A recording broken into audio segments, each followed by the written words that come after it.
Assalamualaikum warahmatullahi wabarakatuh. Perkenalkan, nama saya Muhammad Taufik Nahrawi, NRP 10 dari D3ME3. Di sini saya akan mempresentasikan tugas besar 1 mesin fluida praktek, dan dalam pengerjaannya dibantu dengan pemrograman Twitter Notebook. Pengerjaan tugas besar 1 ini dalam rangka memenuhi tugas UAS mesin fluida praktek. Next. Dalam tugas UAS mesin fluida praktek terdapat beberapa pertanyaan, yaitu yang pertama deskripsi kasus, kemudian yang kedua perhitungan kebutuhan head, kemudian yang ketiga yaitu proses pemilihan pompa, kemudian yang keempat yaitu pengecekan kecukupan NTSH. Next. Untuk pertanyaan yang pertama yaitu deskripsi kasus. Next. Untuk reservoir dan tipenya dapat dilihat pada sebuah kasus di bawah ini. PT AM Kabupaten Gresik merencanakan pembangunan instalasi air baku yang baru dengan kapasitas 650 meter kubik per hose dengan mengambil air dari bendungan Gerak Sembayat sebagai sumber airnya. Kemudian dialihkan menuju titik poin reservoir sementara sebelum masuk ke tempat pengolahan. Lokasi sumber air intake dan penampungan sementara dapat dilihat pada gambar samping ini, sehingga dapat disimpulkan untuk reservoir besarnya berupa bendungan Gerak Sembayat, sedangkan untuk reservoir buangnya yaitu penampungan sementara atau kolam penampungan sementara, dan tipenya adalah tipe terbuka. Next. Untuk rute, kemudian elevasi dan panjang pipa dapat dilihat pada gambar di bawah ini. Untuk elevasinya pada titik surface sebesar 1 meter, kemudian pada titik pump 4 meter, dan pada titik discharge 5 meter, dengan panjang total pipa sebesar 516,99 meter yang meliputi pipa suction sepanjang 41,5 meter dan pipa discharge sepanjang 475,49 meter. Next. Untuk tipe fluida dan spesifikasi debit yang diinginkan, dalam kelas ini kita memilih tipe fluida air dan memiliki spesifikasi berikut ini seperti gambar di samping ini. Kemudian untuk spesifikasi debit yang diinginkan yaitu sebesar 0,181 meter kubik per sekon. Next. Untuk pertanyaan yang kedua yaitu perhitungan kebutuhan head system. Next. Untuk perhitungan major dan minor, yang pertama untuk menghitung major koefisien akan menghitung beberapa tahapan, yaitu menghitung bilangan Reynolds, suction dan discharge, kemudian menentukan jenis aliran air, kemudian menghitung koefisien gesek, suction dan discharge, kemudian menghitung koefisien major, suction dan discharge. Untuk formulanya dapat dilihat pada gambar di bawah ini. Dari perhitungan yang telah dilakukan didapatkan major koefisien total sebesar 36,46.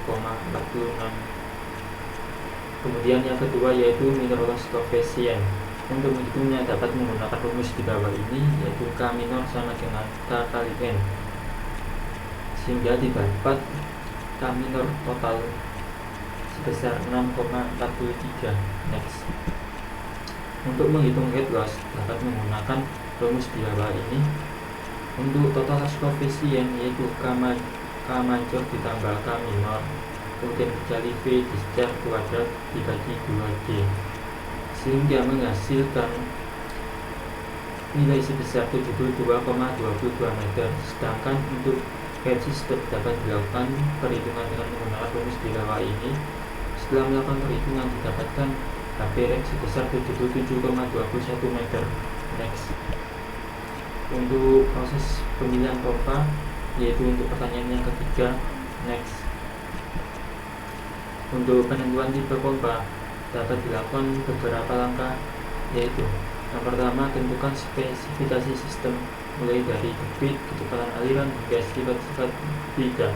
Kemudian tentukan kurva kebutuhan sistem, kemudian perkirakan kecepatan spesifik yang dibutuhkan sistem sampai dengan pilih diameter impeller yang memberikan efisiensi terbaik berdasarkan kurva karakteristik. Dalam penentuan tipe pompa ini berdasarkan dengan kebutuhan head dan debit yang diinginkan.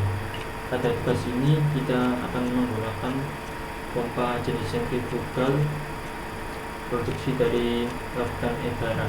Next, untuk penentuan ukuran casing biasanya dilakukan berdasarkan head capacity envelope diagram atau combustion diagram dan kapasitas pompa. Pada tugas ini didapatkan HB sebesar 77,21 meter, kemudian untuk kapasitasnya 650 meter kubik per horse. Kemudian kita akan menguploadkan pada gambar kurva samping ini. Setelah itu dilakukanlah pembacaan. Setelah dilakukan pembacaan didapatkan tipe casing yaitu 4NA5260. Next, untuk penentuan titik head PS to bit dan diameter impeller dapat dilakukan menggunakan gambar kurva di bawah ini.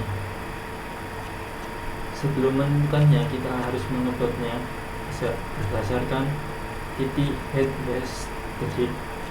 Kemudian setelah itu kita lakukan pembacaan dari kurva di samping. Didapatkan diameter impeller sebesar 488 meter. Next, untuk penentuan daya dan efisiensi pompa dapat dilakukan juga dengan menggunakan kurva di samping ini.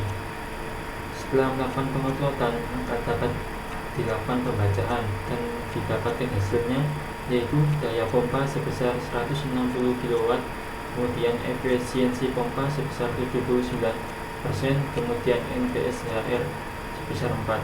Next, jelaskan apakah titik operasi pada PFB. Dari gambar kurva samping dapat disimpulkan bahwa pompa jenis sentrifugal produk dari pabrikan Ebara dapat beroperasi pada titik puncak atau titik head. Next, untuk pertanyaan yang keempat yaitu pengecekan kecukupan NPSH.